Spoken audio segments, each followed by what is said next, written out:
বাইকলৈ যাওঁ এই প্ৰভুৰ আজিৰ এই প্ৰভুৰ দিনত সকলোকে মই আপোনালোক সকলোকে আদৰিছোঁ ঈশ্বৰৰ গৃহলৈ আৰু এই প্ৰভুৰ দিনৰ সহভাগিতালৈ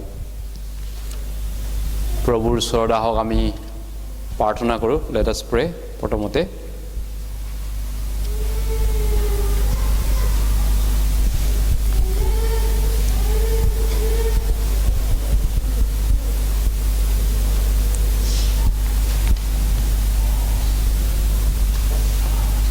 আমাৰ স্বৰ্গীয় পিতা তোমাৰ চৰণত আমি একেলগে গোট খাইছোঁ এই পুৱাবেলা তোমাৰ প্ৰিয় লোকসকল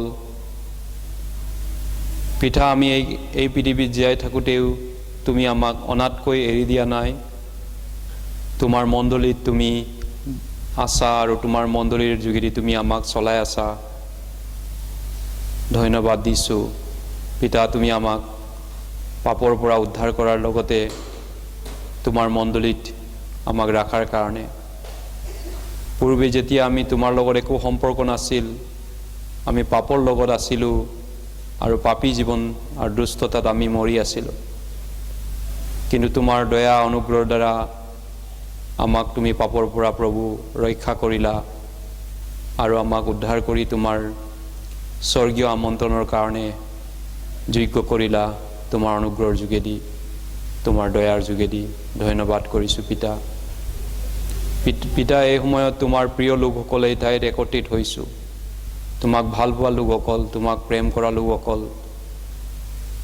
গতিকে তুমি আমাক সহায় কৰা প্ৰত্যেকজনকে দয়া কৰা আমি বৰ দুৰ্বল আমি বৰ কমজোৰি অজ্ঞানী লোক হয় তুমি আমাক অনুগ্ৰহ কৰি বিশ্বাসত থিৰ হৈ থাকিবলৈ বিশ্বাসত লৰি নোযোৱাকৈ বিশ্বাসত শক্তিবান হ'বলৈ জ্ঞানত আৰু অনুগ্ৰহত বাঢ়ি বাঢ়ি যাবলৈ তুমি আমাক প্ৰত্যেকজনকে দয়া কৰক আশীৰ্বাদ কৰক এই সময়ত তোমাৰ আশীৰ্বাদ বিচাৰিছোঁ আমাক যি তোমাৰ প্ৰয়োজনীয় বাক্যৰ যুগুত আছে আমাৰ বাবে সেই বাক্যও বুজিবলৈ আমাক জ্ঞান চকু খুলি দিয়ক আমাক আশীৰ্বাদ কৰক দয়া কৰক যাতে আমি তোমাৰ আগত ভাল খ্ৰীষ্টিয়ান জীৱন যাপন কৰি তুমি প্ৰচাৰ কৰিব পাৰিম আৰু অনেক আত্মা আমি তোমাৰ ওচৰলৈ লৈ যাব পাৰিম য'ত য'ত তোমাৰ বাক্যৰ প্ৰচাৰ হৈ আছে শিক্ষক হেৰুৱা আত্মা সকলোৰ মাজত তুমি কাৰ্য কৰিব আৰু ভাই ভনীসকল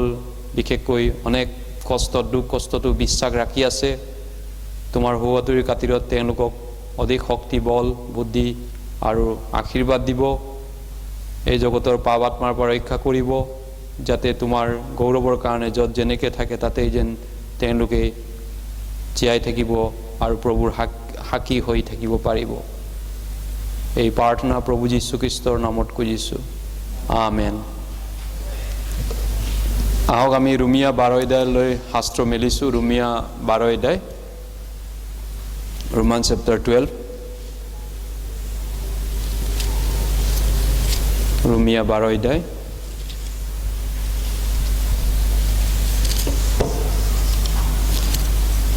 ৰোমিয়া 12 অধ্যায়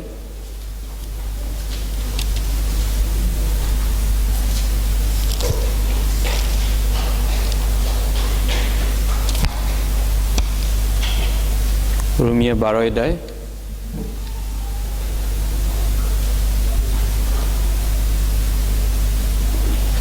1-2 পদ 11-2 পদ ৰোমান চেপ্টাৰ 12 ভাৰ্ছ 1 and 2 মই পঢ়ি দিছোঁ এতেকে হে ভাইবিলাক ঈশ্বৰৰ সকলো কৰোণাৰ দ্বাৰাই মই তোমালোকক এই বিনয় কৰোঁ অনুৰোধ কৰোঁ তোমালোকে নিজ নিজ শৰীৰক জীৱিত পবিত্ৰ আৰু ঈশ্বৰৰ গ্ৰহণীয় বলিস্বৰূপে উৎসৰ্গা কৰা এয়ে তোমালোকৰ যুক্তিসংগত আৰাধনা আৰু তোমালোক জগতৰ অনুৰূপ নহবা কিন্তু যিহতে ঈশ্বৰৰ ইচ্ছা অৰ্থাৎ উত্তম গ্ৰহণীয় আৰু সিদ্ধ কি তাক পৰীক্ষা কৰি জানিবা তাৰ কাৰণে তোমালোকে নতুন মন কৰাৰ দ্বাৰাই আন ৰূপ ধৰা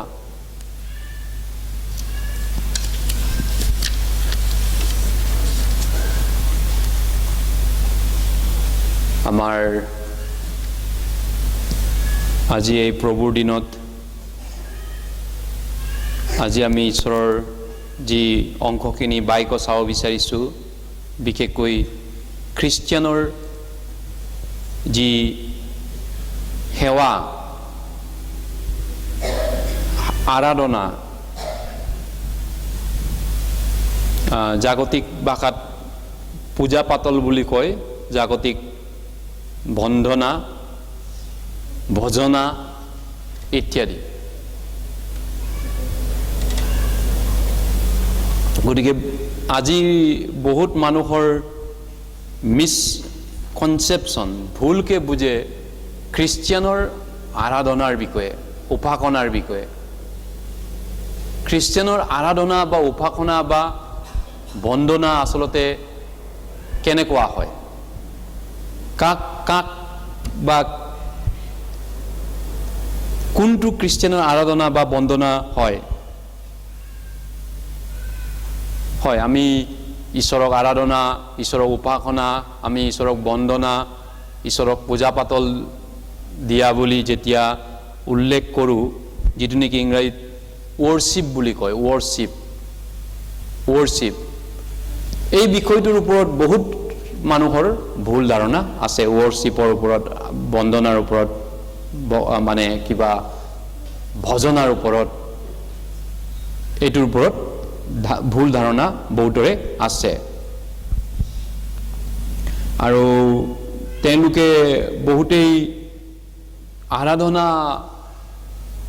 প্ৰাৰ্থনা, ভজনা এটা নিৰ্দিষ্ট দিনলৈ তেওঁলোকে আনিব বিচাৰে, এটা নিৰ্দিষ্ট দিন বাৰলৈ সীমিত কৰিব বিচাৰে। কিছু লোকে তেওঁলোকে সেই দিনটোত পূজা দিলে, সেই দিনটোত প্ৰাৰ্থনা কৰিলে বা সেই ধৰণে ভজনা কৰিলে তেওঁলোকৰ পূজা কৰা বুলি তেওঁলোকে ভাবে। এইকাৰণে কিছু লোক দেওবৰীয়া খ্ৰীষ্টিয়ান আছে, কিছু লোক খ্ৰীষ্টমাছৰ খ্ৰীষ্টিয়ান আছে, কিছু লোক গুড ফ্ৰাইডে খ্ৰীষ্টিয়ান আছে। তেওঁলোকে সেই দিনবিলাকতহে চাৰ্চত আহে, বছৰেকৰ এবাৰ দুবাৰ। বা কিছু লোক খ্ৰীষ্টমাছ খ্ৰীষ্টিয়ান, অকল বৰদিনৰ দিনাখন বছৰেকত তেওঁ খ্ৰীষ্টিয়ান হয়, এদিনৰ কাৰণে খ্ৰীষ্টিয়ান হয়। আচৰিত নহয়নে? এদিনৰ কাৰণে খ্ৰীষ্টিয়ান হোৱাটো, বছৰটো এদিনৰ কাৰণে খ্ৰীষ্টিয়ান হোৱাটো, এইটো আমোদজনক বিষয় নহয়নে? গতিকে আপোনালোকে দেখা পাইছে চাগে, কিছুমান বছৰেকৰ মূৰত খ্ৰীষ্টমাছৰ দিনা চাৰ্চত আহে, আৰু সেই দিনটো তেওঁলোকে আৰাধনা কৰিলে, উপাসনা কৰিলে, তেওঁলোকে আৰাধনা কৰা বা উপাসনা কৰা বা ভজনা কৰা বুলি তেওঁলোকে নিজকে ভাবে।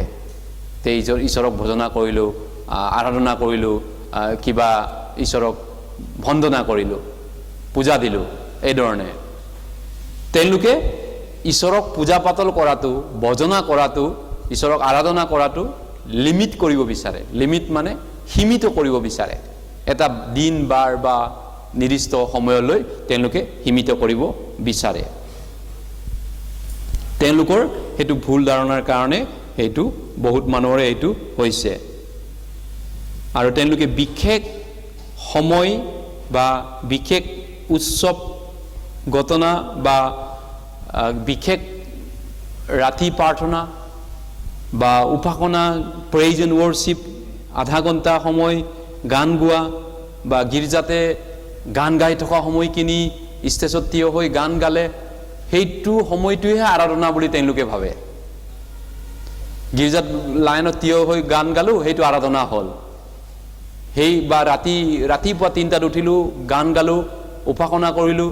কিছুমান খ্ৰীষ্টিয়ানৰ তেনেকৈ ভুল ধাৰণা আছে যে আৰাধনা, উপাসনাৰ অৰ্থটো এটা সময়লৈ তেওঁলোকে আনিব বিচাৰে, এটা সময়ত বান্ধিব বিচাৰে,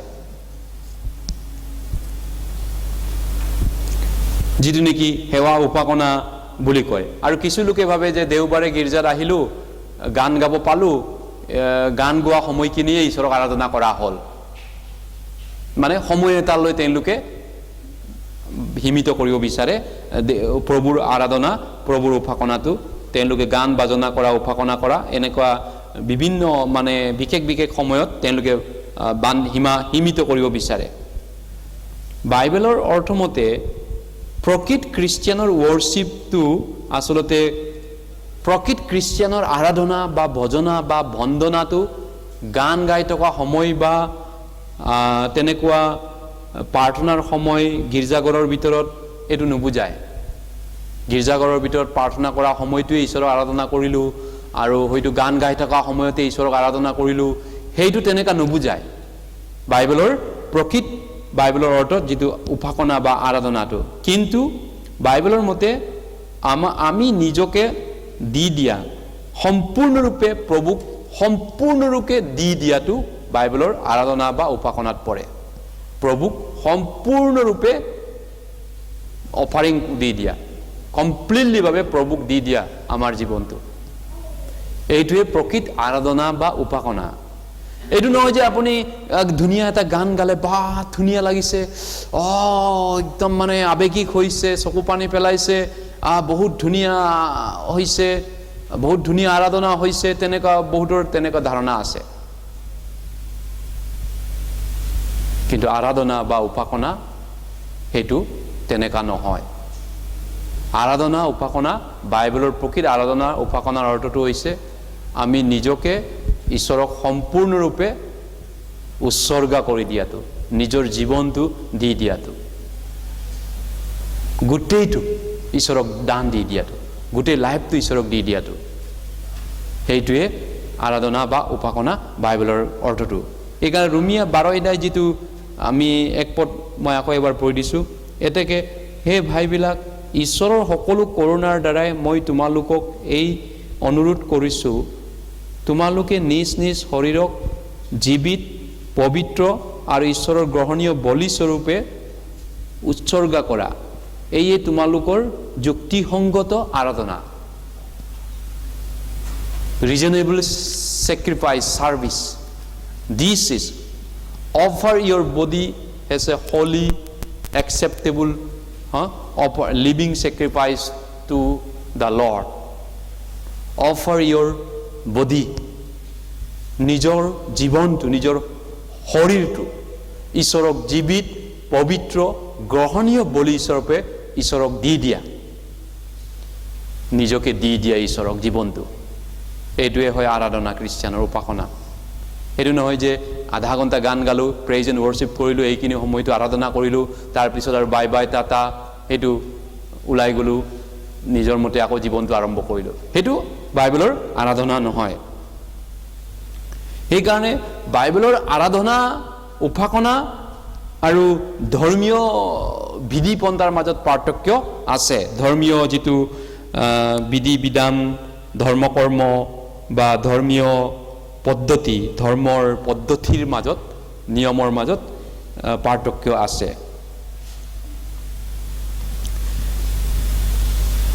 প্ৰকৃত আৰাধনা আমাৰ জীৱনটো আমি জগতৰ পৰা পৃথক হৈ আমি ঈশ্বৰক দি দিছোঁ আমাৰ জীৱনটো, এইটো প্ৰকৃত আৰাধনা।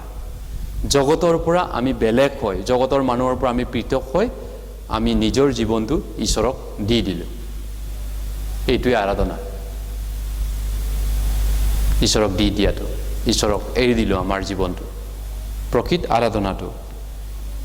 সেইকাৰণে 1 কৰিন্থিয়া 6:20 কৈছে, তোমালোকক মূল্যৰে কিনা হলা, তোমালোকে তোমালোকৰ শৰীৰ আৰু আত্মাত ঈশ্বৰক গৌৰৱান্বিত কৰা। 1 কৰিন্থিয়া 6:20 কৈছে, তোমালোকক মূল্যৰে কিনা হলা, তোমালোকৰ জীৱনটো তোমালোকৰ নিজৰ নোহোৱা, তোমালোকক মূল্যৰে কিনা হলা, গতিকে তোমালোকৰ শৰীৰ আৰু আত্মাত ঈশ্বৰক গৌৰৱান্বিত কৰা।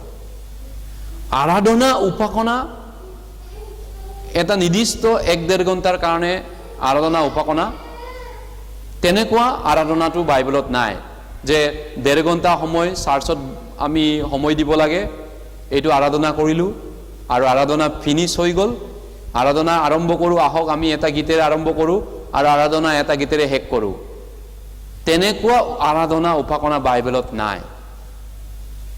বাইবেলৰ আৰাধনা উপাসনাৰ সময় নাথাকে, গতিকে আমি নিৰ্দিষ্ট সময় জেগা বান্ধিব নালাগে উপাসনা আৰাধনাৰ ক্ষেত্ৰত। আমাৰ গোটেই জীৱনটোৱেই আৰাধনা হয় ঈশ্বৰক, গোটেই জীৱনটো ঈশ্বৰৰ হয়, আমাৰ নিজৰ নহয়। এইটোৱে প্ৰকৃত আৰাধনা, প্ৰকৃত উপাসনা নতুন জন্ম পোৱা ঈশ্বৰৰ মানুহৰ। আমি প্ৰথম কৰন্থিয়া 6 অধ্যায় চাইছোঁ। প্ৰথম কৰন্থিয়া 6 অধ্যায়, প্ৰথম কৰন্থিয়া 6 অধ্যায়, প্ৰথম কৰন্থিয়া 6 অধ্যায়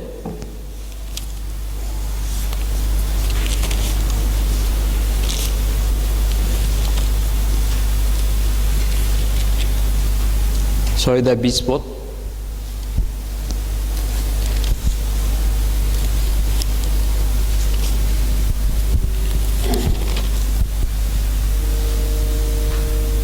ছয়দা 20 পদ।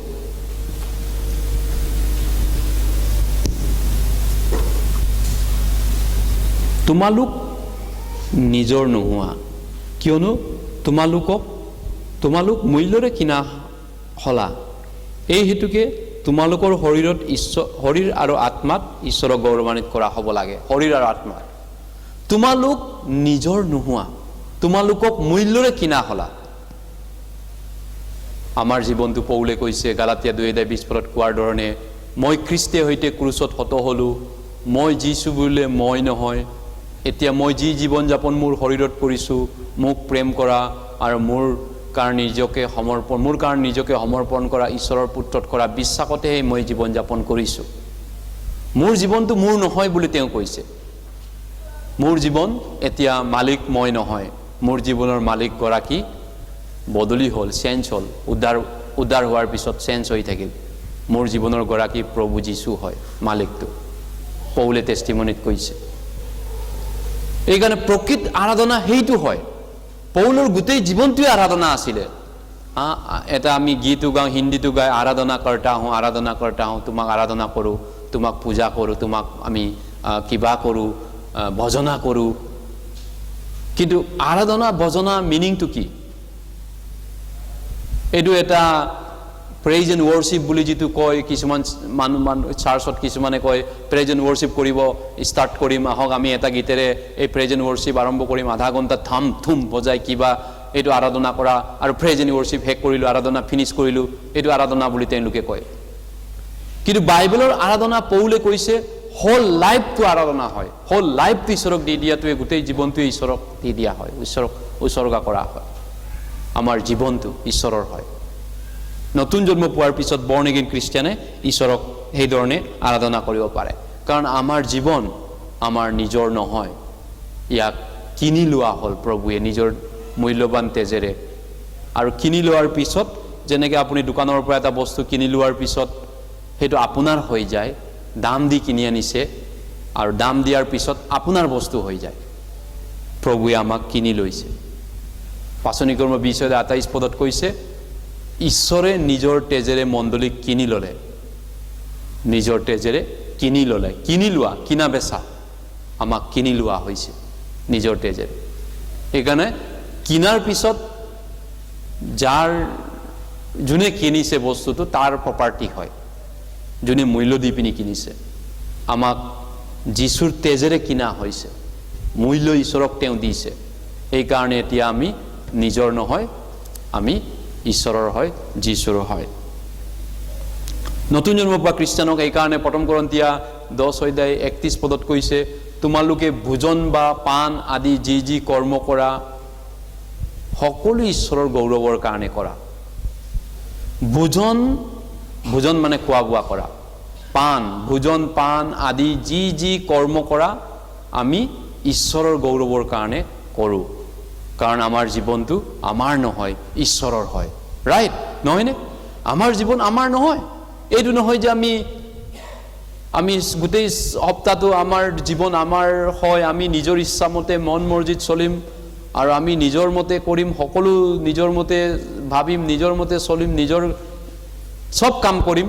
আৰু দেওবাৰে আধা ঘণ্টা, ৰবিবাৰে ছানডে আমি 1.5 ঘণ্টা সময় ঈশ্বৰৰ কাৰণে অলপমান চিন্তা কৰি দিম, অলপ ঈশ্বৰৰ বাইবেল অলপমান মেলিম আৰু 2-এটা গান এটা গাম, আৰু তাৰপিছত যেতিয়া শেষ হ'ব আৰু বাই টাটা ফিনিছ আৰাধনা। আকৌ অহা ছানডে লগ পাম, নেক্সট ছানডে লগ পাম, ঈশ্বৰ নেক্সট ছানডে আকৌ লগ পাম তোমাক, bye tata lord, next Sunday see you next Sunday. সেইটো আৰাধনা নহয়। আমাৰ আৰাধনা গোটেই জীৱনটো আৰাধনা হয় ঈশ্বৰক দিয়াটো আমাৰ জীৱনটোৱে ঈশ্বৰক আৰাধনা হয় পৌলে কৈছে গোটেইখিনি ভোজন পান কৰোঁ যি কৰ্ম কৰোঁ যিমান যত যি কৰ্ম কৰোঁ ঈশ্বৰৰ গৌৰৱৰ কাৰণে কৰা উচিত এইকাৰণে আপুনি কিবা এটা যে কৰে দিনটো আপুনি দিন হাজিৰাই কৰক বা মিস্ত্ৰী কামে কৰক বা যোগালী কামে কৰক বা ক'ৰবাত কোম্পানী ফেক্টৰীতে কাম কৰক বা কিবা বেলেগ মানুহৰ ঘৰতে কাম কৰক যি কৰ্ম কৰোঁ ঈশ্বৰৰ গৌৰৱৰ কাৰণে আমি কৰিছোঁ হয়নে ঈশ্বৰৰ গৌৰৱৰ কাৰণে হৈছেনে কামবিলাক ঈশ্বৰৰ গৌৰৱৰ কাৰণে যদি কৰা কাম হয় সেইটো কিমান সন্মানৰ বিষয় যে আমি যে কাম কৰিব পাৰিছোঁ ঈশ্বৰৰ গৌৰৱৰ কাৰণে আমি প্ৰথম কৰিন্থীয় 10 অধ্যায়লৈ গৈছোঁ প্ৰথম কৰিন্থীয় 10 অধ্যায় 1 Corinthians chapter 10 13 31 পদ 10 অধ্যায় 31 পদ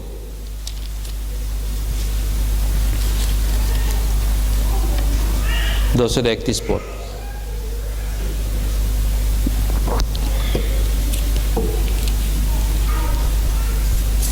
দশে 31 পদ খ্ৰীষ্টিয়ানৰ আৰাধনা মানে কি প্ৰকৃত আৰাধনা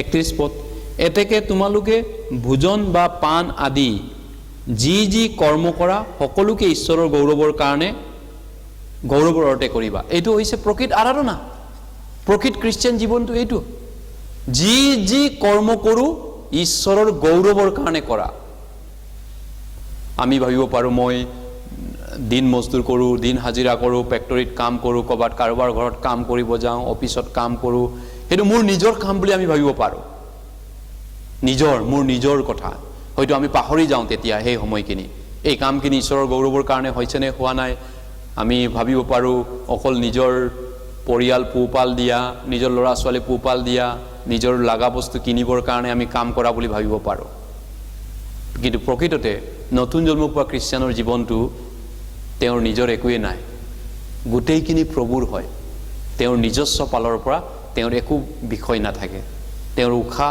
তেওঁৰ জীৱন তেওঁৰ প্ৰাণ তেওঁৰ শৰীৰ তেজ সকলো গোটেই শৰীৰখিনি গোটেইখিনি প্ৰভুৱে কিনি লোৱা হয় এনেস্থলত এই শৰীৰৰ দ্বাৰা আমি যিমান কাম কৰোঁ সেইটো প্ৰভুৰ গৌৰৱৰ কাৰণে হয় কামবিলাক এইকাৰণে আমি লাজ পোৱা উচিত নহয় কাম কৰি খাবৰ কাৰণে কিন্তু লাজ এইটোৱে পাব লাগে কাম নকৰাকৈ চুৰ কৰি খোৱাটো লজ্জাৰ বিষয় কিন্তু কৰ্ম কৰি খোৱাটো লজ্জাৰ বিষয় নহয় সৰু কামেই হওক ডাঙৰ কামেই হওক যিটো ঈশ্বৰৰ গৌৰৱৰ কাৰণে হয় সেইটো ভাল কাম সৰু কাম পানী চেঁচা পানী এগিলাচ ভাই ভনী বুলি দিয়াটো সেইটোও ভাল কাম আমি ভাই ভনীক চাব যোৱাটো বিপদৰ সময়ত সেইটোও ভাল কাম আমি কিবা এটা উপাৰ্জন কৰিছোঁ 2-1 পইচা টকা গতিছোঁ নিজৰ পৰিয়ালক পোহপাল দিছোঁ ল'ৰা ছোৱালীক চোৱা চিতা কৰিছোঁ লগতে ওচৰ চুবুৰীয়া যাতে অভাৱত পৰা মানুহক দুখীয়াক সহায় কৰিব পাৰোঁ এই ধৰণে আমি ভাল কাম কৰিছোঁ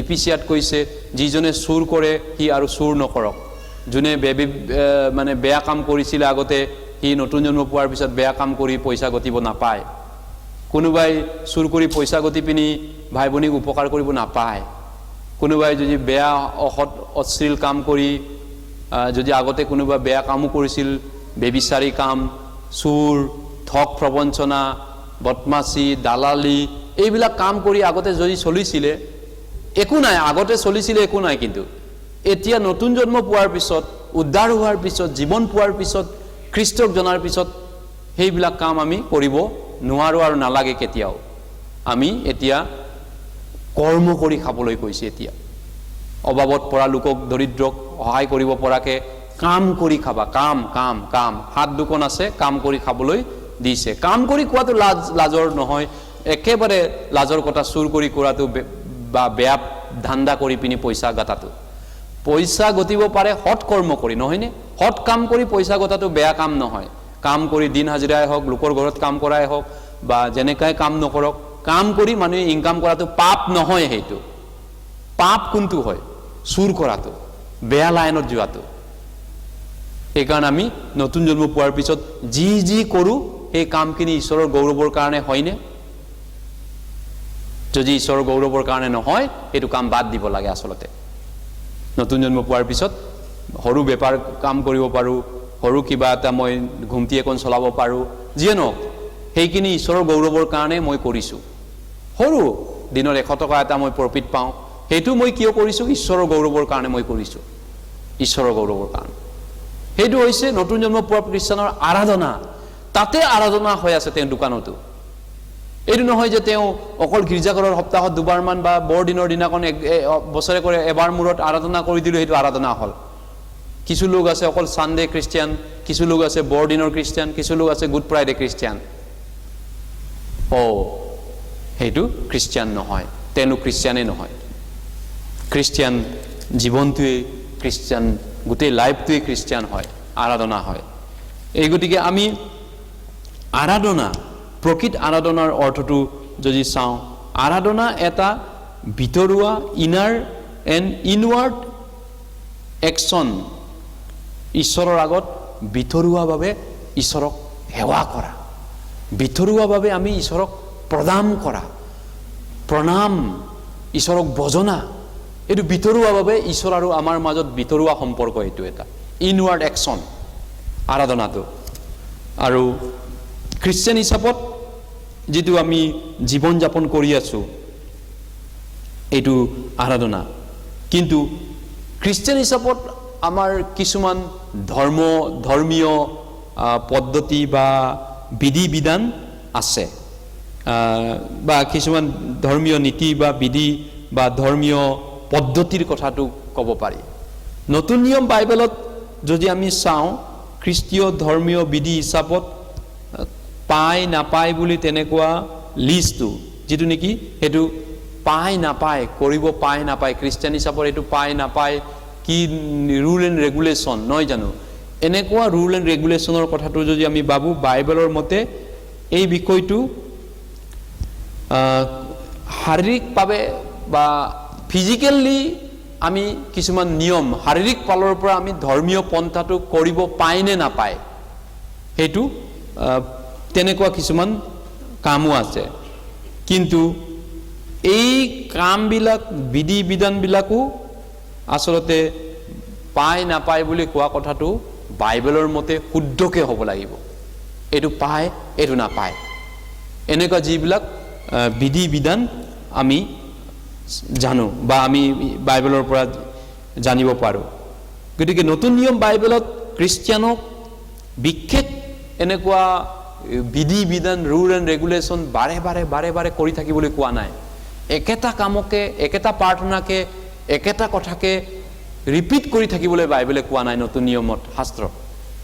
এইটো নহয় যে আমি খ্ৰীষ্টিয়ান হিচাপত কামটো এই ধৰ্মীয় আমাৰ এনেকুৱা পন্থা আছে, খ্ৰীষ্টিয়ানৰ ধৰ্ম এনেকুৱা হয়, খ্ৰীষ্টিয়ান মানুহ এনেকুৱা, এইটো ৰীতি ধৰ্ম পদ্ধতিটো কৰি থাকিব লাগে বাৰে বাৰে হয়। উদাহৰণ হিচাপত নতুন নিয়মত মাত্ৰ দুইটা আমাৰ কিবা আছে, প্ৰভুৰ বিধেয়ক আছে। বিধেয়ক অৰ্ডিনেন্স বুলি কয়, বিধেয়ক পাছ কৰা বুলি কয় না, সংসদত বিধেয়ক, নতুন বিধেয়ক পাছ কৰিছে। বিধেয়ক পাছ কৰা মানে অৰ্ডিনেন্স মানে বিল পাছ কৰিছে, কিবা আইন প্ৰণয়ন কৰিছে। নতুন নিয়মত মূলগতভাৱে দুটা ধৰ্মকৰ্ম আছে খ্ৰীষ্টিয়ান হিচাপত। আমাৰ নিউ টেষ্টামেণ্ট মতে দুটা ধৰ্মকৰ্ম আছে কৰিবলগীয়া, যিটো নেকি আমি মানিবলগীয়া বা কৰিবলগীয়া আছে। এটা হৈছে পানীৰ বাপ্তিস্ম, আনটো হৈছে প্ৰভু ভোজ খোৱাটো।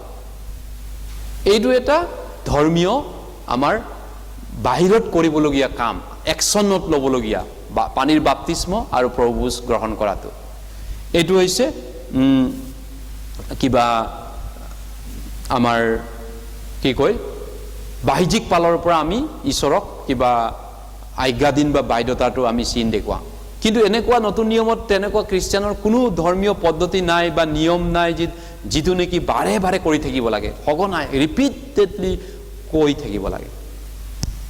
আনকি প্ৰাৰ্থনাও আমি একেটা প্ৰাৰ্থনাকে বাৰে বাৰে কৈ নাথাকিবলৈ মতি 6 কৈছে, অনৰ্থক পুনৰুক্তি নকৰিবা, একেটা কামকে ৰিপিট কৰি আমাক সঘনাই কৰি থাকিবলৈ বাইবেলত মানা কৰিছে। কিন্তু যি কি নহওক বাপ্তিস্মটো আমি ল'ব লাগে নতুন জন্ম পোৱাৰ পিছত। পাচনি কৰ্ম আমি চাওঁ, মতি প্ৰথমতে আমি 28 চাওঁ, আচলতে মতি 28 মতি 28 বাপ্তিজিম যেটো নেকি এইটো এটা ঈশ্বৰে দিয়া আদেশ হয় নতুন জন্ম পোৱাৰ পিছত আমি ল'বলগীয়া মতি 20 অধ্যায় 28 অধ্যায়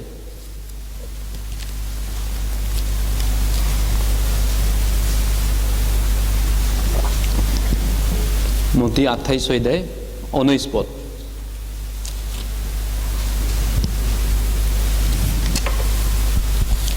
মতি 19 28 19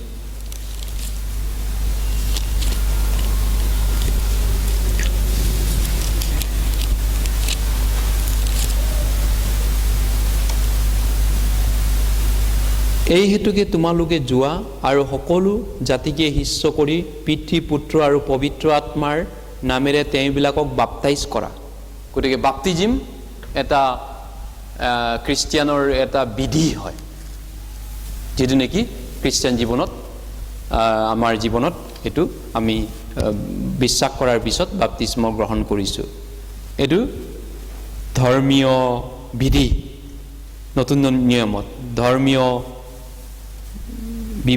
কিবা ক্ৰিয়া কাৰ্যকলাপ আৰাধনাটো ভিতৰুৱাভাৱে আমি ঈশ্বৰক আৰাধনা কৰোঁ নহয় জানো ভিতৰুৱাভাৱে আমাৰ অন্তৰে হৈতে আৰাধনা কৰোঁ কিন্তু ধৰ্মীয় কাৰ্যটো বাহিৰত আমি দেখাবলগীয়া হয় বাহিৰত দেখাওঁ যেনেকৈ বাপ্তিস্ম আমি বিশ্বাস কৰা মানুহে যীশুৰ টেষ্টটো বিশ্বাস কৰিছোনে যীশুৰে মোৰ পাপ সব ক্ষমা কৰিলে মোৰ কাৰণে মৰিলে মোৰ কাৰণে জি উঠিল এইটো বিশ্বাস কৰাটো বাহিৰত প্ৰকাশ কৰাটো আমি কিহেৰে প্ৰকাশ কৰোঁ বাপ্তিস্মৰে প্ৰকাশ কৰোঁ হয় ময়ো বিশ্বাস কৰিছো এইটো এই কাৰণে আমি বাপ্তিস্মটো লৈছো নহয় জানো ৰাইট হেতু বাপ্তিস্মটো তেনেকুৱা বাহিৰত আমাৰ ধৰ্মীয় ক্ৰিয়া পন্থাটো আমি কাৰ্যকলাপটো গ্ৰহণ কৰিছো তেনেকৈ গ্ৰহণ কৰোঁ আনকি আনটা বাইবেল পদত কৈছে পাচনি কৰ্ম 8 অধ্যায়তো কৈছে বিশ্বাস কৰাৰ পিছত বাপ্তিস্ম গ্ৰহণ কৰা উচিত বিশ্বাস কৰাৰ পিছত পাচনি কৰ্ম 8 অধ্যায়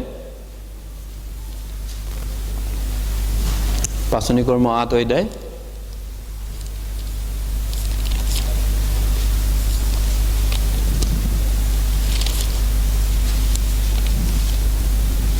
চৌত্ৰিশ পদ পাচনি কৰ্ম 8 অধ্যায় 34 পদ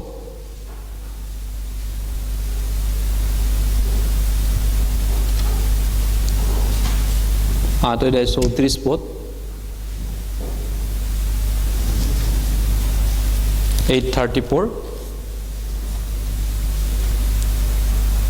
তাতে নপুংসকে উত্তৰ দি ফিলিপক সুধিলে মিনতি কৰোঁ ভাওবাদীয়ে এই কথা কাৰ বিষয়ে কৈছিল নিজৰ বিষয়ে নে বা আন কাৰোবাৰ বিষয়ে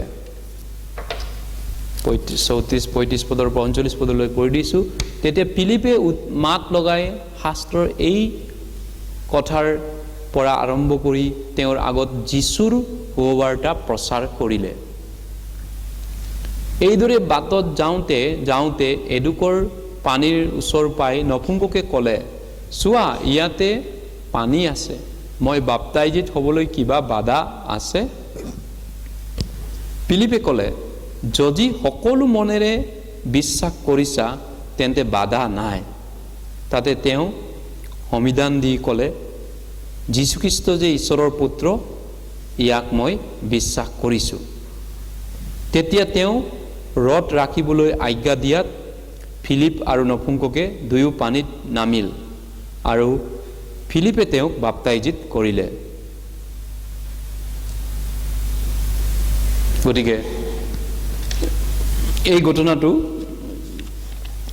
আদি মণ্ডলী আৰম্ভ কৰা সময়ত হৈছিল নহয়নে নপুংসক ইথিওপিয়াৰ মন্ত্ৰী তেওঁ বিত্তমন্ত্ৰী আছিলে ইথিওপিয়ান এখন দেশৰ মন্ত্ৰী আছিলে তেওঁ ইথিওপিয়া এতিয়াও দেশটো আছে আফ্ৰিকান দেশ হয় তেওঁ জেৰুসালেমলৈ ঈশ্বৰক আৰাধনা কৰিবলৈ গৈছিল বহুত দূৰ যাত্ৰা তেওঁ মন্ত্ৰীৰ কাৰণে তেওঁৰ ৰথ আগৰ কালত মন্ত্ৰী আজিৰ কালি মন্ত্ৰীবিলাকে গাড়ী কনভয় ব্যৱহাৰ কৰে তেতিয়াৰ দিনত ৰথ ব্যৱহাৰ কৰিছিল আৰু কেবাটাও ৰথ নিকে লাইন পাতি গৈছিলে মন্ত্ৰীৰ বডিগাৰ্ড হিচাপত আৰু তেওঁ ঈশ্বৰক আৰাধনা কৰিবলৈ গৈ কিবা জেৰুসালেমৰ পৰা যেতিয়া ঘূৰি আহিছিলে জেৰুসালেমৰ পৰা ঘূৰি অহা সময়ত বাটত ডিকন ফিলিপক লগ পাইছে।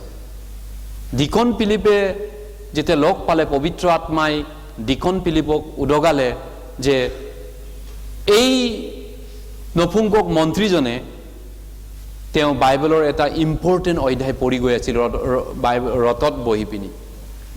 তেওঁ ৰথত বহিছে, ৰথ চালক আছে পিছফালে, ৰথত বহি তেওঁ বাইবেলৰ যিচয়া পুস্তকটো 53 অধ্যায়টো মেলি পিনি পঢ়ি গৈ আছিলে।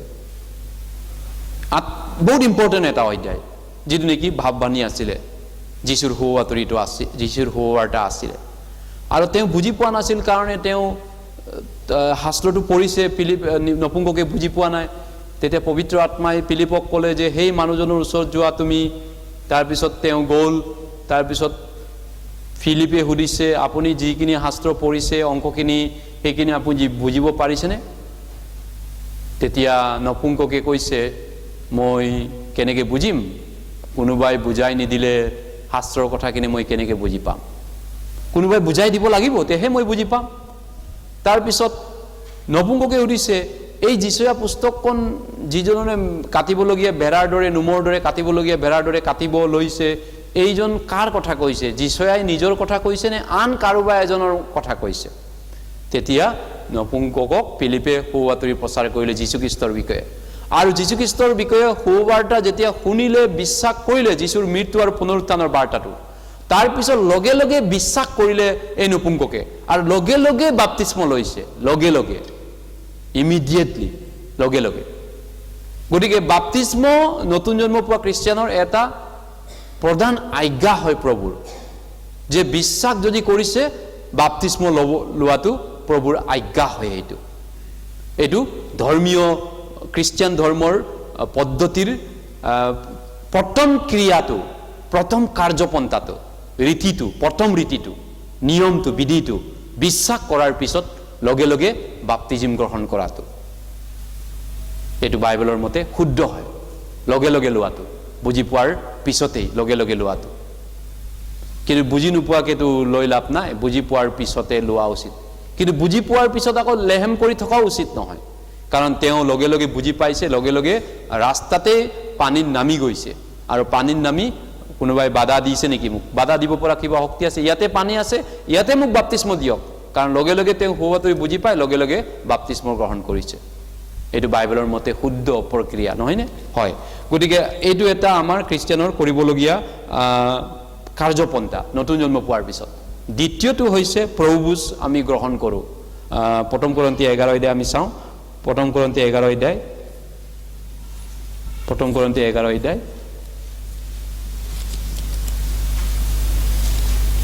1 কৰিন্থী 11 অধ্যায়,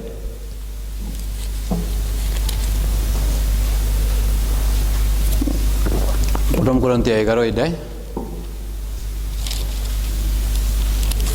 25 পদ। 11 অধ্যায় 25 পদ মই পঢ়ি দিছোঁ। সেইদৰে ভোজনৰ পাছত তেওঁ পাণ পাত্ৰকো লৈ ক'লে, এই পাণ পাত্ৰ মোৰ তেজৰ দ্বাৰাই হোৱা নতুন নিয়ম। তোমালোকে যিমানবাৰ ইয়াক পাণ কৰা সিমানবাৰ মোক মৰিবৰ অৰ্থে ইয়াকে কৰিবা। কৰিবা, গতিকে কৰিবা নকৰিবা, কৰিবা নকৰিবা। গতিকে কৰিবা, ধৰ্মীয় হিচাপত কৰিবলগীয়া মেইন কাম কি আছে? খ্ৰীষ্টিয়ান ধৰ্মৰ মানুহ হিচাপত, খ্ৰীষ্টীয় ধৰ্মীয় মানুহ হিচাপত বিশ্বাস কৰাৰ পিছত বাপ্তিস্ম ল'ব লাগে, প্ৰথম কৰণীয় কাম। দ্বিতীয়তে প্ৰভুভোজ গ্ৰহণ কৰিব লাগে। প্ৰভুভোজ যেতিয়া আমি খাওঁ, সেইটো প্ৰভুৰ মৃত্যু আমি সোঁৱৰণ কৰোঁ। প্ৰভুৱে কিয় মোৰ কাৰণে মৰিলে, মোৰ কাৰণে কিয় জীৱন দিলে, তেওঁ কিয় পৃথিৱীত আহিলে, কিয় এই পৃথিৱীত আহি তেওঁ জীৱন দিলে, এই কথা আমি সোঁৱৰণ কৰোঁ। গতিকে এইখিনি হৈছে মূলগতভাৱে মূল আমাৰ খ্ৰীষ্টীয় ধৰ্মীয় হিচাপত যিটো ৰিচুৱেল বা খ্ৰীষ্টীয় বিধি বিধান, বিধান বুলি ক'ব পাৰি, বিধান, আইন, ৰীতি, নিয়ম, ধৰ্মীয় পদ্ধতি, ধৰ্মীয় ক্ৰিয়া কাৰ্যকলাপ। কিন্তু আৰাধনা সেইটো নহয়। আকৌ আৰাধনা গোটেই জীৱনটোৱে আৰাধনা। আকৌ আৰাধনাটো, খ্ৰীষ্টীয় আৰাধনাটো গোটেই জীৱনটো ঈশ্বৰক দি দিয়াটো, সেইটো আৰাধনা হয়। এইটো নিৰ্দিষ্ট সময় বা ঘণ্টা সময় মাহ তেনেকুৱাকৈ নাথাকে। গতিকে বাপ্তিস্ম আৰু প্ৰভুভোজ গ্ৰহণ কৰাৰ বাহিৰে তেনেকুৱা আমাৰ বিশেষ ধৰ্মীয় কাৰ্যপন্থা আমাৰ নাই। গতিকে এই যে ধৰ্মীয় কাৰ্যপন্থা বাপ্তিস্ম আৰু প্ৰভুভোজ এইটো গ্ৰহণ কৰাটো ভুল নহয়। শাস্ত্ৰই কৈছে যে কিন্তু অৰ্থ নাজানাকে অৰ্থ নুবুজাকে অন্তৰে সৈতে নকৰাকে কৰাটো ভুল আছে। অন্তৰে সৈতে নকৰাকে মনে চিত্তে বুজি নোপোৱাকে কাম কৰাটো ভুল আছে। আপুনি যদি প্ৰভুভোজে খাওক, বাপ্তিস্মই গ্ৰহণ কৰক, মনে চিত্তে অন্তৰে সৈতে যদি নকৰে এইটো আৰাধনা নহয়। যোহন 4:24 বাইবেলত কৈছে ঈশ্বৰেই আত্মা আৰু তেওঁক ভজনা কৰাবিলাকে আত্মা আৰু সত্যৰে ভজনা কৰা উচিত। এইকাৰণে লুক 6:46 প্ৰভুৱে কৈছে মই যি কওঁ তাক পালন নকৰি মোক প্ৰভু প্ৰভু বুলি কিয় মাতি থাকা? মই যি কওঁ তাক পালন কৰা, মোক প্ৰভু প্ৰভু বুলি কিয় মাতি আছা? এনেই এইটো ইম্পৰ্টেণ্ট কথা। আমি লুক 6 লৈ চাওঁ 46 লুক 6:46 প্ৰভুৱে কোৱা কথা পালন কৰিবলৈ প্ৰভুৱে কৈছে। কিন্তু এনেই প্ৰভু প্ৰভু বুলি মাতি প্ৰাৰ্থনা কৰি তেওঁৰ নাম লৈ আৰাধনা কৰি কিবা মিনিং আছেনে? তেওঁ কোৱা কথা যদি পালন নকৰোঁ? ইম্পৰ্টেণ্ট কথা। লুক 6:46 লুক 6:46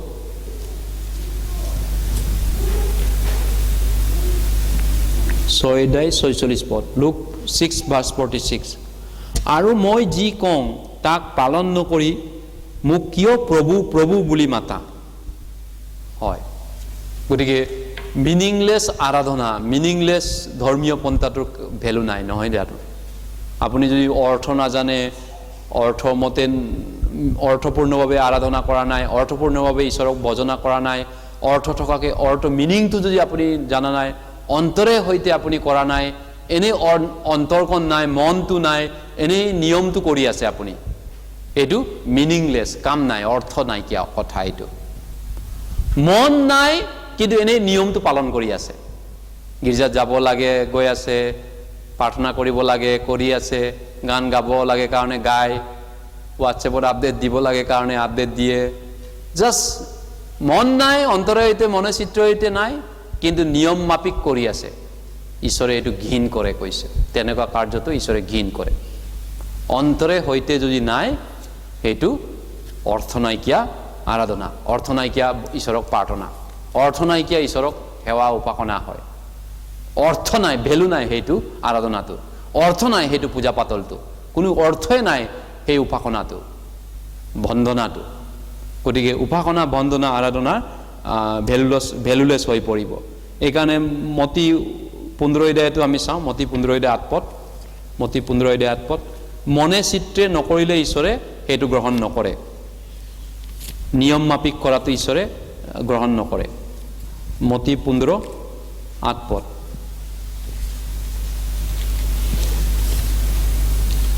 মতি 15:8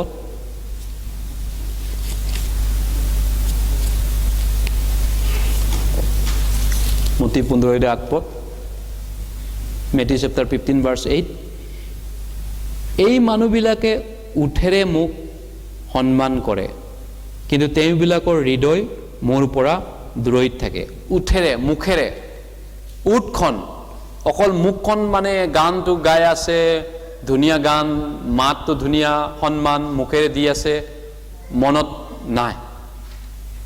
তেনেকুৱা যিকোনো মানুহে কৰিব পাৰে। আচলতে মানুহে মুখেৰে ভালৰি বোলাবলৈ মানুহে ভাল কথা ক'ব পাৰে, কিন্তু অন্তৰকণলৈ বেয়া ভাৱ থাকিব পাৰে। এই মানুহবিলাকে উঠেৰে মোক সন্মান কৰে, ঈশ্বৰে কৈছে, উঠেৰে, মুখখনেৰে, কিন্তু অন্তৰটো হ'লে মোৰ পৰা বহুত দূৰৈত আছে। এইটো ঘিণ লগা আৰাধনা হয়, নহয়নে? গতিকে ঈশ্বৰক আৰাধনা কৰাটো যুক্তিসংগত আৰাধনাটো কোনটো হয়? ঈশ্বৰে কোনটো আৰাধনা পচন্দ কৰে, কোনটো আৰাধনা অপচন্দ কৰে?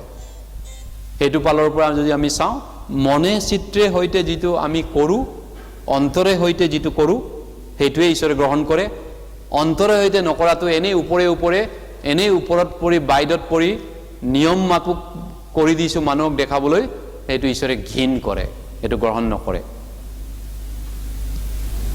মনে চিত্ৰে সৈতে ঈশ্বৰক দিয়াটো ঈশ্বৰে গ্ৰহণ কৰে আৰু মনে চিত্ৰে সৈতে নকৰাটো মিনিংলেছ আৰাধনা এইটো অৰ্থ নাইকিয়া অদৰকাৰী আৰাধনা গতিকে ঈশ্বৰক পূজা দিব লাগে ঈশ্বৰক প্ৰাৰ্থনা কৰিব লাগে ঈশ্বৰক আৰাধনা কৰিব লাগে ঈশ্বৰক বন্দনা কৰিব লাগে ঈশ্বৰক আমি সেৱা কৰিব লাগে আমি কৰিবইতো আহিছো কৰিয়ে আছো কিন্তু যদি মনে চিত্ৰে সৈতে কৰা নাই অন্তৰে সৈতে যদি কৰা নাই কিবা অৰ্থ আছেনে সেইটো একো অৰ্থ নাই তেনেকুৱা আৰাধনা একো অৰ্থ নাই কি আৰাধনা মানুহটো ইয়াত বহি আছে নিয়মটো কৰি দিছে মানুহ দেখাবলৈ ৰাইজৰ ময়ো আছো দে মই এজন ৰাইজৰ মানুহ বুলি তেওঁ মানুহ দেখাবলৈ বহি আছে কিন্তু তেওঁৰ মন হলে ইয়াত নাই তেওঁৰ অন্তৰ এখন ইয়াত নাই বেলেগত আছে কবাত এইটো কাম নাইকিয়া আৰাধনা অৰ্থহীন আৰাধনা ঈশ্বৰে গ্ৰহণ নকৰে সেই আৰাধনা কেতিয়াও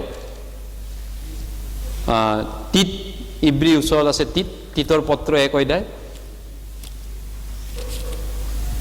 তিতৰ পত্ৰ 1 অধ্যায়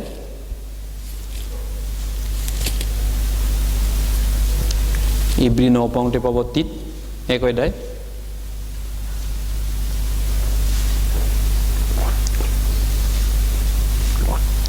তিত 1 অধ্যায় তিত 1 অধ্যায় 16 পদ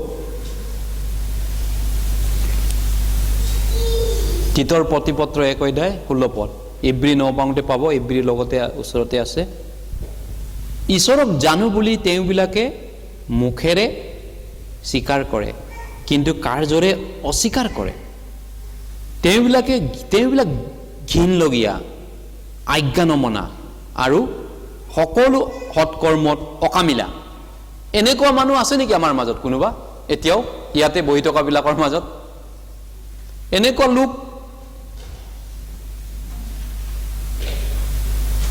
ঈশ্বৰক জানো বুলি তেওঁবিলাকে মুখেৰে স্বীকাৰ কৰে টেষ্টিমনি হলে খুব ভাল টেষ্টিমনি কথা বতৰা খুব ভাল কথা কয় খুব ভাল কথা ব্যৱহাৰ কৰে কথা বতৰাত খুব ভাল দেই কথা বতৰাত ভাল হোৱাটো ভাল কথা কিন্তু কথা বতৰাত যিমান ভাল কাৰ্যটো সিমানে ভাল হ'ব লাগিব এটো হৈছে খ্ৰীষ্টিয়ান মানুহ অকল কথাত ভাল হলে কি হ'ব মুখেৰে কাৰ্যৰে অস্বীকাৰ কৰিলে মুখেৰে টেষ্টিমনি ধুনিয়া কলেও নহব যদি কাৰ্যটো একো নাই তেনেকুৱা বিশ্বাসটো কৰ্মবিহীন বিশ্বাসটো মৰা বিশ্বাস বুলি যাকোব 2:19 পদত কৈছে ডেড ফেইথ কাম নাইকিয়া বিশ্বাস অৰ্থহীন অৰ্থ নাইকিয়া বিশ্বাস ওইখানে এই মানুহবিলাকে ঈশ্বৰক জানো বুলি তেওঁবিলাকে মুখেৰে কয় কিন্তু কাৰ্যৰে অস্বীকাৰ কৰে এটো কেনেকুৱা হ'ব পাৰে মুখেৰে ঈশ্বৰক জানো বুলি টেষ্টিমনি কৈছে আমিও ঈশ্বৰক জানিলো ময়ো বুজি পালো ময়ো জানিলো ঈশ্বৰক ময়ো দেখিলো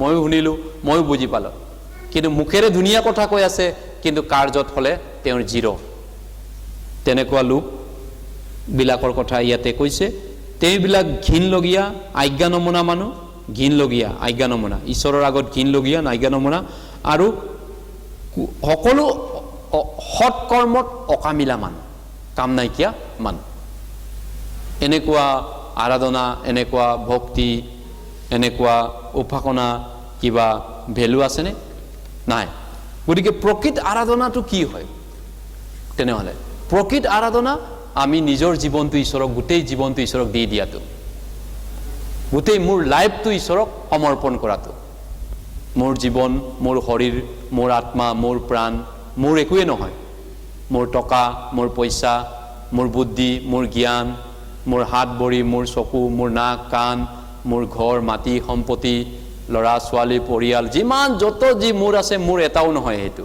গোটেইখিনি ঈশ্বৰৰ হয় তেওঁৰ হয় তেওঁ দিয়া হয় তেওঁৰ হয় ইউবে কৈছিল না জিহুৱাই দিছিল জিহুৱাই লৈ গল ইউবে কি কৈছিল জিহুৱাই দিয়া হয় গোটেইখিনি গৰু ঘোঁৰা তেওঁৰ পথাৰৰ শস্য তেওঁৰ পৰিয়ালৰ মেম্বাৰ তেওঁৰ স্বাস্থ্য গোটেইখিনি ঈশ্বৰে দিয়া হয় ইউবে কৈছে আৰু ঈশ্বৰে দিয়া হয় এটো ঈশ্বৰৰ হয় আমাৰ নিজৰ নহয়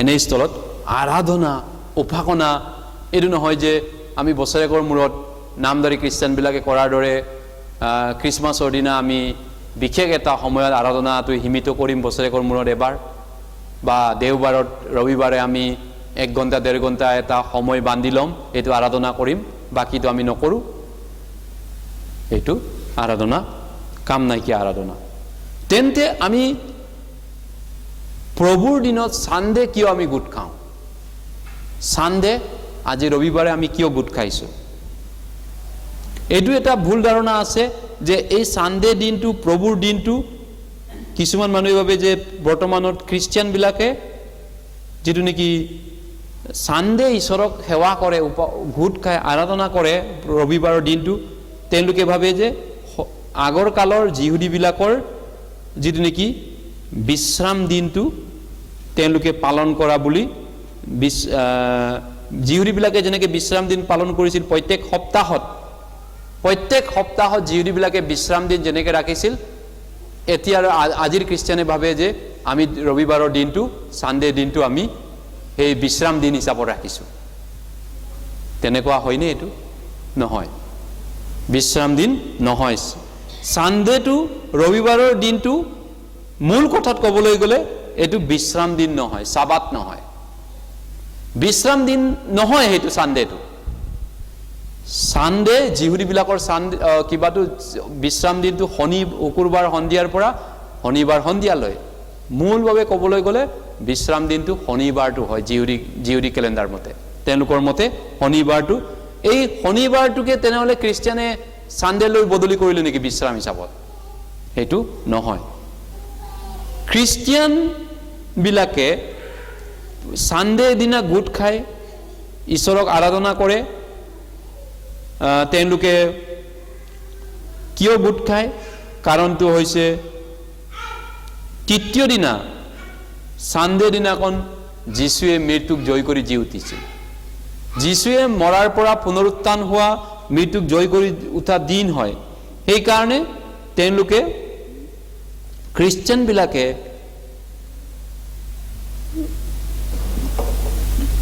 মনত পেলাবৰ কাৰণে যীশু খ্ৰীষ্টৰ পুনৰুত্থানৰ সেই দিনটো মৰিবৰ কাৰণে যীশু মৃত্যুক জয়যুক্ত হোৱা সেই দিনটো মনত ৰাখিবৰ কাৰণে সানডে ৰবিবাৰে গোট খাইছিল আগতে ফাৰ্ষ্টতে তেওঁলোকে যীশু জি উঠা দিনটো ফূৰ্তি কৰি পিনি গোট খাইছিলে ফাৰ্ষ্টত এই আগৰ প্ৰথম খ্ৰীষ্টিয়ানবিলাকে যীশু মৰি জি উঠিল আজি দিনটো ৰবিবাৰ আজি সানডে আছে নহয়নে এনেকুৱা দিনত গোট খাইছিলে জৰ্টৰ পৰা আহা আজি যীশু জি উঠা দিন হয় আপুনি আহক আমি আহক বাইবেল পঢ়োচোন একেলগে আমি গীত গাওঁচোন একেলগে সেইকাৰণেহে সেইটো হ'ল তেনেকুৱা ধৰণে সানডেটো বিশ্ৰাম দিন নহয় সেইটো যিটো নেকি আজি বিশ্ৰাম দিন কিছুমানে কয় কিছুমান মানুহ আজি বিশ্ৰাম দিন সানডে হয় এইটো বিশ্ৰাম দিন নহয় যীশু জি উঠাৰ জয়যুক্ত হোৱা আনন্দ কৰাৰ দিন হয় সেইটো গতিকে বাইবেলত কিছুমান প্ৰমাণ আমি চাম পাচনি কৰ্ম 20 অধ্যায় এইটো সপ্তাহৰ প্ৰথম দিনটো শনিবাৰ নহয় ৰবিবাৰটো হয় সানডে হয় পাচনি কৰ্ম 20 অধ্যায় পাচনি কৰ্ম 20 অধ্যায়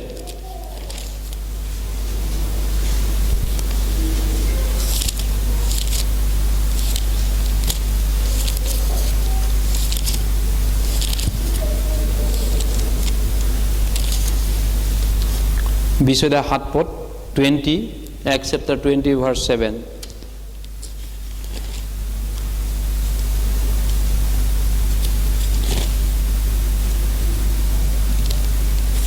Bishoda 7 pad মই পঢ়ি দিছো সপ্তাহৰ প্ৰথম দিনা পিঠা ভাঙিবলৈ আমি গোট খালত পৌলে তেওঁবিলাকক উপদেশ দি 5 দিনা যাবলৈ উদ্যত হোৱাত মাস ৰাতিলৈকে বক্তৃতা কৰি আছিল সপ্তাহৰ প্ৰথম দিনা পিঠা ভাঙিবলৈ সপ্তাহৰ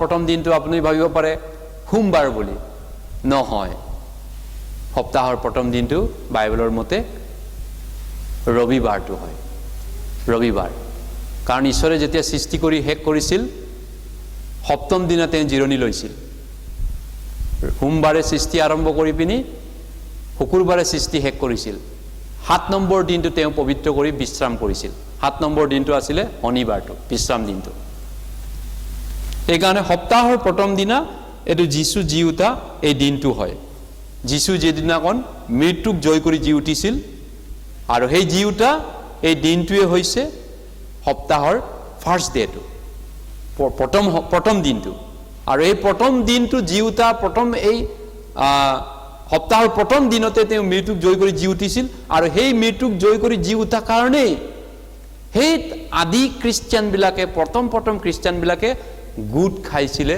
একেলগে প্ৰভুক আৰাধনা কৰিবৰ কাৰণে প্ৰভু জি উঠিল তেওঁ আৰাধনা কৰিছিলে গোট খাই পিনি হেতু হৈছে সপ্তাহত সানডে গোট খোৱাৰ কাৰণটো এটো বিশ্ৰাম দিন বুলি নহয় আমি আন এটা বাইবেল পঢ় চাম প্ৰথম কৰিন্থিয়াৰ 16 অধ্যায়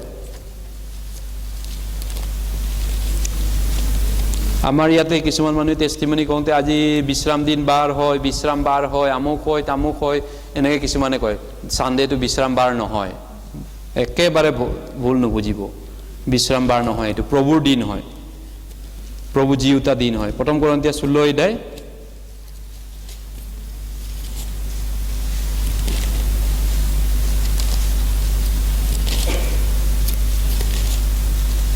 16 অধ্যায় 2 পদ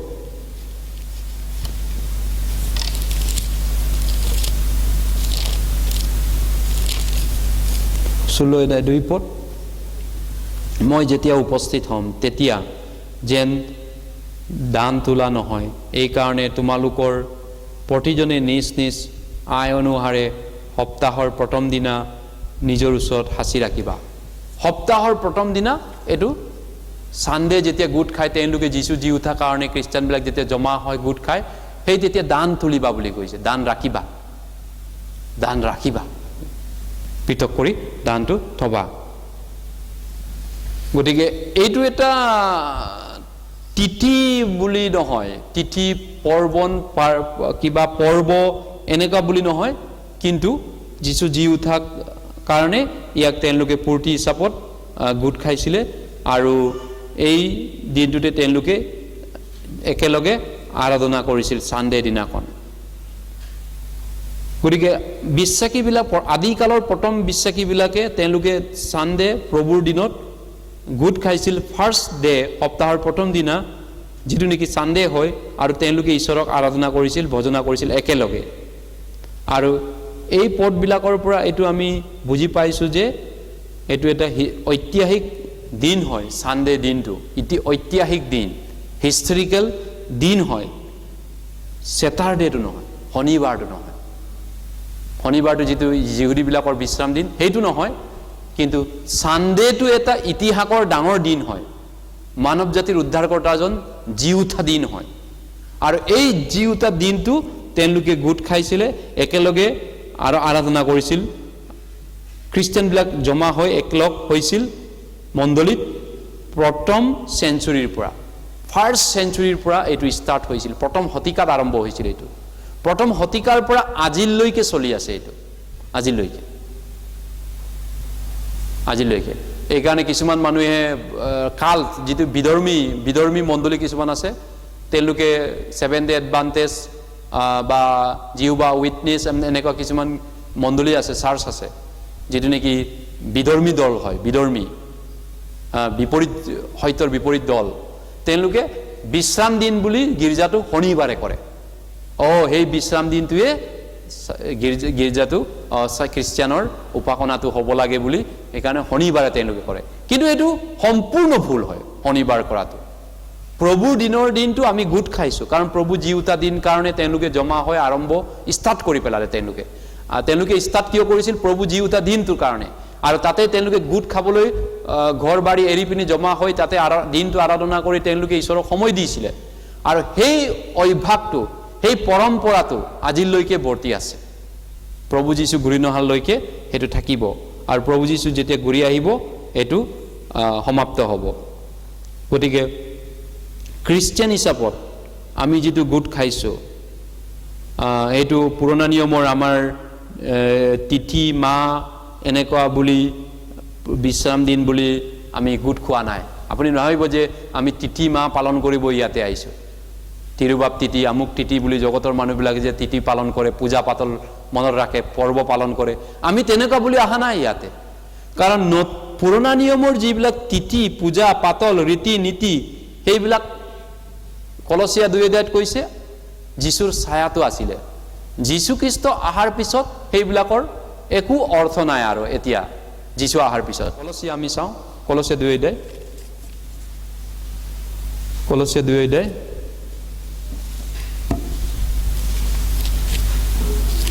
কলচীয়া 2:2,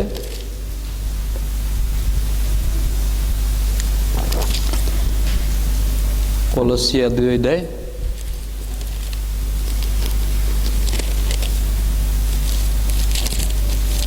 ষোল্লপদ, কলচীয়া 2:2 ষোল্লপদ।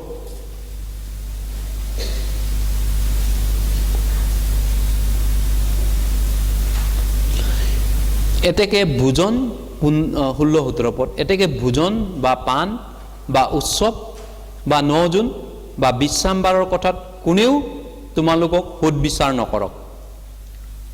এই সকলো ভাবি বিষয়ৰ চাহ মাতুন, কিন্তু শৰীৰ খ্ৰীষ্টৰ। গতিকে পুৰণা নিয়মৰ যিমান এই উৎসৱ পৰ্বণ ৰীতি নীতি পৰ্ব তিথি এইবিলাক যীশুখ্ৰীষ্টৰ ছায়াটো হয়, চাহটো হয়। নতুন নিয়মত আমি এইবিলাক খাব পায় খাব নাপায়, জগতৰ ধৰ্মবিলাকে বৃহস্পতিবাৰে মাংস খাব নাপায়। যোৱাকালি মই এটা মানুহ লগ পালোঁ VIP চুকত।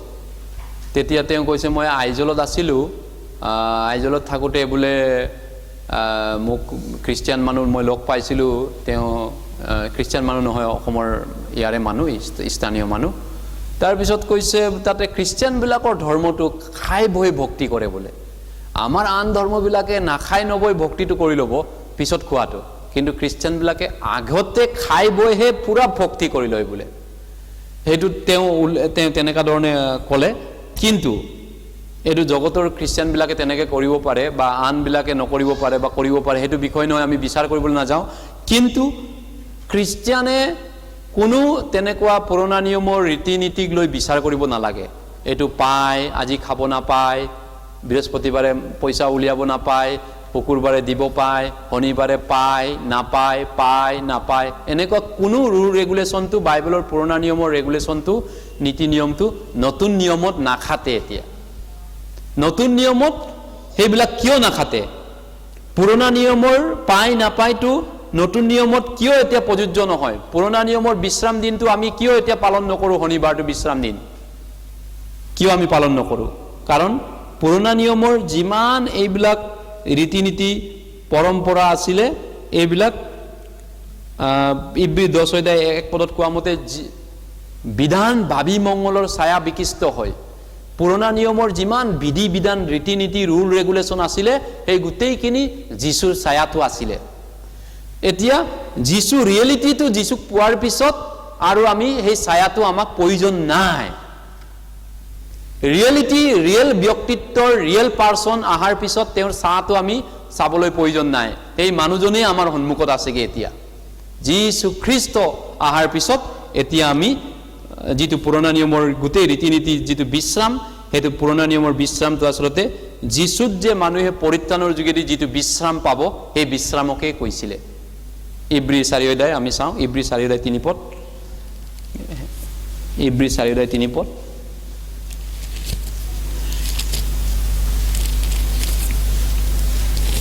ইব্ৰী 4:3 পদ।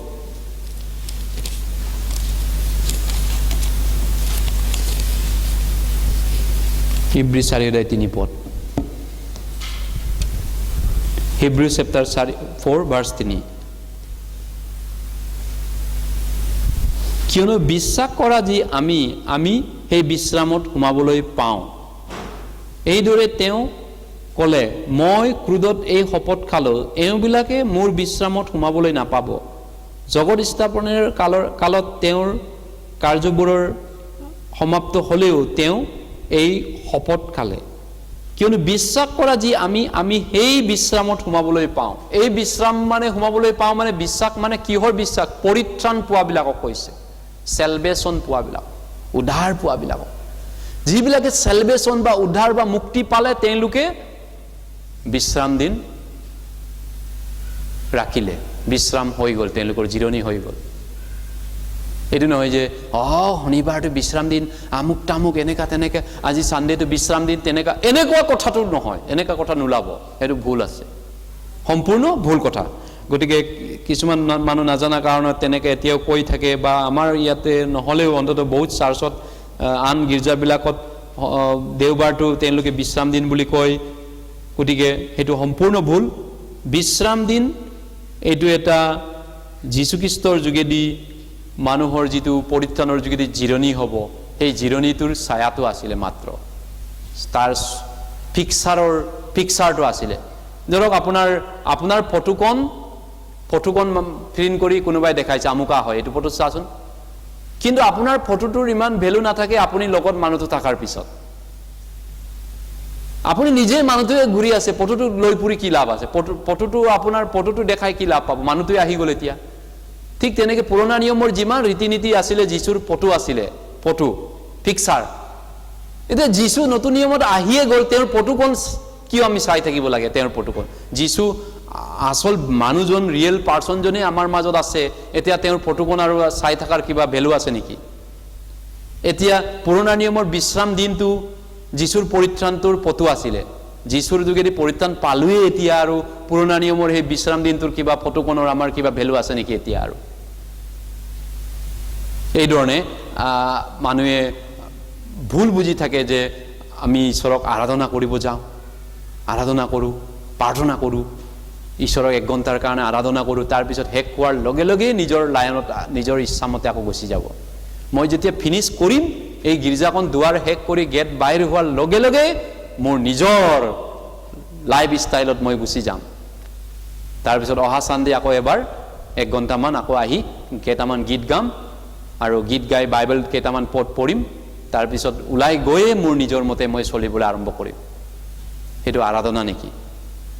সেইটো ঠগবাজি হয়, ঠগবাজি। ঈশ্বৰক ঠগবাজি নহয়, নিজকে ঠগাই আছে। খ্ৰীষ্টিয়ানৰ আৰাধনাটো গোটেই জীৱন ঈশ্বৰক দি দিয়াটো, ৰোমিয়া 12:8 কোৱাৰ ধৰণে তোমালোকৰ শৰীৰক জীৱিত, পবিত্ৰ, গ্ৰহণীয় বলি হিচাপত ঈশ্বৰক দান দিছোঁ। এয়া হৈছে যুক্তিসংগত আৰাধনা। হোল লাইফটো মোৰ নহয়, ঈশ্বৰৰ হয় গোটেই জীৱনটো। তাৰপিছত খ্ৰীষ্টিয়ানৰ আৰাধনা, প্ৰকৃত আৰাধনা জগতৰ অনুৰূপ নহয়। আমি জগতৰ পৰা পৃথক হয়, জগতৰ মানুহৰ পৰা আমি বেলেগ হয়, আমি পৃথক হৈ বেলেগ হৈ ঈশ্বৰৰ ইচ্ছা মতে আমি চলিব বিচৰা মানুহ হয়, ঈশ্বৰে ভাল পোৱা কাম মতে কৰিব বিচৰা মানুহ হয়। ঈশ্বৰে বিচৰা উত্তম সিদ্ধ উত্তম ইচ্ছাটো আমি বিচাৰি পিনি আন ৰূপ ধৰিছোঁ, নতুন মন কৰিছোঁ, জগতৰ পৰা আমি বেলেগ হৈছোঁ। এইটো হৈছে আৰাধনা খ্ৰীষ্টিয়ানৰ। গতিকে খ্ৰীষ্টিয়ানৰ আৰাধনা আৰু খ্ৰীষ্টিয়ানৰ ধৰ্মীয় পন্থাটোৰ কথা ক'লোঁ। ধৰ্মীয় পন্থা মাত্ৰ দুটা আছে। এটা হৈছে বাপ্তিস্ম লোৱা, নতুন জন্ম পোৱাৰ পিছত আমি ল'বই লাগে বাপ্তিস্ম, নতুন জন্ম পোৱা যদি খ্ৰীষ্টিয়ান হয়। দ্বিতীয়তে প্ৰভু ভোজ আমি গ্ৰহণ কৰোঁ। এইটো হৈছে আমাৰ ধৰ্মীয় ক্ৰিয়া, ধৰ্মীয় কৰিবলগীয়া, বাহিৰত প্ৰকাশ কৰিবলগীয়া। কিন্তু আমি কিয় দেওবাৰে গোট খাওঁ? দেওবাৰটো বিশ্ৰাম দিন বুলি আমি গোট খাইছোনে? নহয়, এইটো বিশ্ৰাম দিন নহয়। প্ৰভুৱে জি উঠা দিনটো প্ৰথম আদি মণ্ডলীৰ খ্ৰীষ্টিয়ানবিলাকে গোট খাইছিলে। তেওঁলোকে প্ৰভু মৰি গ'ল যোৱা সপ্তাহ, আৰু আজি জি উঠিল। জি উঠা দিনটোৰ পৰা তেওঁলোকে গোট খাবলৈ আৰম্ভ কৰিছিলে। এই জি উঠা দিনত গোট খাই আৰম্ভ কৰি তেওঁলোকে ঈশ্বৰক আৰাধনা কৰি যীশু জয়যুক্ত হ'ল বুলি ফূৰ্তি কৰি তেওঁলোকে গান গাই আৰাধনা কৰিছিলে। আৰু সেইটো কাৰণে খ্ৰীষ্টিয়ানে ৰবিবাৰ দিনটো গোট খাই প্ৰভুক আৰাধনা কৰে। এইটো বিশ্ৰাম দিন বুলি নহয়। গতিকে প্ৰভুৰ দিন হয় আজি। প্ৰকাশিত বাক্য প্ৰভুৰ শেষ অন্তিম বাইবেল পঢ়িতে চাম 1 অধ্যায়, প্ৰকাশিত বাক্য 1 অধ্যায় 10 পদ।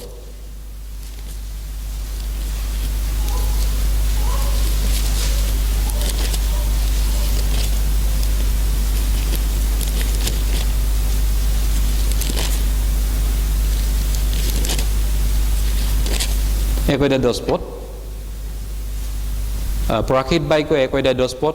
মই প্ৰভুৰ দিনত আত্মাত আছিলোঁ। এইকাৰণে এই প্ৰভুৰ দিনটো চানডেটোক কৈছে, চানডে। জন প্ৰকাশিত বাক্য লিখকে চানডে তেওঁ কৈছে প্ৰভুৰ দিন, ৰবিবাৰ দিনটো। এইটো বিশ্ৰাম দিন নহয়, প্ৰভুৰ দিন হয়। প্ৰভুৰ দিন মানে প্ৰভু জি উঠা দিন হয়। এইকাৰণে এইটো প্ৰভুৰ দিন হয়। এইকাৰণে ছানডে আমি বিশেষভাৱে বেছিভাগ সময় আমি বেপাৰ বাণিজ্যটো বন্ধ কৰোঁ। ছানডে যিমান পাৰে আমি বেপাৰ বন্ধ কৰি দিওঁ, বিজনেছ বন্ধ কৰোঁ, আৰু যিবিলাক কাম কাজ আছে আমি বন্ধ কৰোঁ ছানডে দিনাখন। কাৰণ এইটো ছানডেটো প্ৰভুৰ দিন হয় নহয়, আমি জানো প্ৰভুৰ দিন হয়। যিমান পাৰে সেইদিনা আমি অলপ ফ্ৰী মাইণ্ডত থাকি ঈশ্বৰৰ ভাই ভনীক দেখা কৰা, একেলগে ফেলোশ্বিপ কৰা, গীত বাদ্য কৰা, বাইবেল পঢ়া, ভাই ভনীৰ ঘৰত ভিজিটিঙত যোৱা, এইবিলাক কামত আমি বেছি মনোনিৱেশ কৰোঁ ছানডেটো। কাৰণ বাকী সপ্তাহটো আমি কামত ব্যস্ত হৈ থাকোঁ। সোমবাৰৰ পৰা শনিবাৰলৈ আমি কাম কৰোঁ, বেপাৰ বাণিজ্য কৰ্ম কৰা ইত্যাদি ইত্যাদি চব কাজ কৰা আমি সোমবাৰৰ পৰা শনিবাৰলৈ ভৰপূৰ কাম কৰোঁ। কিন্তু ছানডে দিনটো প্ৰভুৰ দিন কাৰণে আমি এইটো প্ৰভুক দিবলৈ বেছিভাগ সময় চেষ্টা কৰোঁ। যদি পাৰে এই দিনটো প্ৰভুৰ হয়, বেছিকৈ প্ৰভুক দিয়া উচিত। প্ৰভুৰ দিন হয়, সেইটো প্ৰভুৰ লগত সময় বিতোৱা উচিত। এইটো কিন্তু এইটো নহয় যে অকল আকৌ ছানডেটোৱে প্ৰভুৰ হয়, বাকী 6 দিনটো মোৰ নিজৰ হয়, সেইটো নহয় আকৌ। কিন্তু এই দিনাখন আমি প্ৰভুৰ জীউতা দিন কাৰণে আমি ভাই ভনীক দেখা কৰিবলৈ সময় পাওঁ, সুবিধা পাওঁ। চবেই ছানডে প্ৰায় বন্ধ থাকে, এইকাৰণে আমি একেলগে গোট খাই বাইবেল পঢ়োঁ, প্ৰাৰ্থনা কৰোঁ, আমি একেলগে ঈশ্বৰৰ আৰাধনা কৰোঁ আৰু ভাই ভনীক আমি দেখা সাক্ষাৎ কৰোঁ। এইকাৰণে এইটো প্ৰভুৰ দিনটোত আমি এইকাৰণে আমি আদি মণ্ডলীৰ পৰা গোট খাইছিলে আৰু আজিও আমি প্ৰভুৰ দিনতেই এইকাৰণে গোট খাইছোঁ। কাৰণ প্ৰভু এই দিনটোতে জি উঠিছিল আৰু এই জি উঠা দিনটো আমি তেওঁলোকে মনত পেলাইছিলে, তেওঁলোকে মনত পেলাই ফূৰ্তি কৰিছিলে জি উঠা দিনটোৰ কাৰণে। আৰু প্ৰভু যীশু জি উঠা দিন হয় ছানডে দিনটো। আৰু এই ছানডে ৰবিবাৰ দিনটো বিশ্ৰাম দিন নহয়, কিন্তু প্ৰভুৰ দিন হয়। আৰু সেই প্ৰভুৰ দিনটো কোনোবা তিথি মাহ বুলি নহয়, কিন্তু প্ৰভু জি উঠা দিন কাৰণে আমি আনন্দ ফূৰ্তিত গোট খাই আমি বাইবেল পঢ়োঁ, একেলগে ঈশ্বৰৰ আৰাধনা স্তুতি প্ৰশংসা কৰোঁ। ঈশ্বৰে আমাক ইয়াৰ পৰা আশীৰ্বাদ কৰক, ঈশ্বৰৰ দয়া আৰু অনুগ্ৰহৰ লগত থাকক। আজি আমি বিশেষকৈ খ্ৰীষ্টীয় যিটো আৰাধনা, সেই আৰাধনাৰ বিষয়ে চাইছোঁ।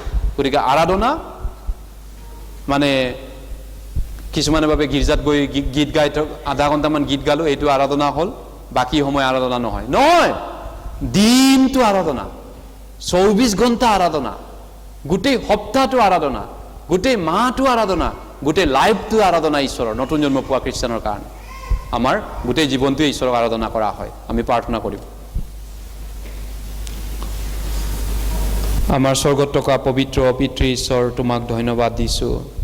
তোমাৰ বচন, তোমাৰ বাক্যৰ মতে আমি শিকিলোঁ। এতিয়া আমাক তোমাৰ বাক্যৰ অৰ্থ বুজি পাবলৈ আমাক আশীৰ্বাদ কৰক সকলোকে, যাতে আমি তোমাৰ আগত শুদ্ধ নিশা পবিত্ৰ খ্ৰীষ্টান জীৱন কৰিব পাৰোঁ। প্ৰভু আমাক প্ৰত্যেকজনকে দয়া কৰক, আশীৰ্বাদ কৰক। আমি বৰ দুৰ্বল, আমি অনেক ক্ষেত্ৰত প্ৰভু কমজুৰি আছে। পিতা, আমাক সহায় কৰা যাতে আমি সিদ্ধ হ'ব পাৰোঁ, সম্পূৰ্ণ হ'ব পাৰোঁ, পবিত্ৰ হৈ আমি তোমাৰ দৰে আৰু অধিককৈ শুদ্ধ নিকা হৈ আগবাঢ়ি যাব পাৰোঁ। আমি যিমানকেইজনে ইয়াত গোট খাইছোঁ, তোমাৰ এই সন্তানসকলে, প্ৰত্যেকজন সন্তানসকলক তোমাৰ দয়া, ক্ষমা, শান্তি, আনন্দ, আশীৰ্বাদ তুমি দান কৰক। এই সময়তো তোমাৰ আশীৰ্বাদ বিচাৰি এই প্ৰাৰ্থনা বিশেষভাৱে খুজিছোঁ। আমাৰ এই বছৰটো অন্তিম পালে গৈ আছে আৰু অহা প্ৰভুৰ দিনত আমি নতুন বছৰতে ভৰি দিম। গতিকে তুমি আমাক আশীৰ্বাদ কৰক, যাতে পুৰণা বছৰটোত যিবিলাক কমি আছে, দুৰ্বলতা আছে, বেয়া স্বভাৱ আছে, বেয়া কৰ্ম অপকৰ্ম আছে আমাৰ জীৱনত, সেইবিলাক যেন আমি ত্যাগ কৰিব পাৰোঁ, এৰি দিব পাৰোঁ, আমি শুদ্ধ হ'ব পাৰোঁ আৰু সিদ্ধ হ'ব পাৰোঁ, তোমাৰ ওচৰ চাপি যাব পাৰোঁ আৰু অধিককৈ। প্ৰত্যেকজনকে তুমি মংগল কৰক, দয়া কৰক, আশীৰ্বাদ কৰক। এই প্ৰাৰ্থনা প্ৰভু যীশুৰ নামত কৰিছোঁ, আমেন। ঈশ্বৰে সকলোকে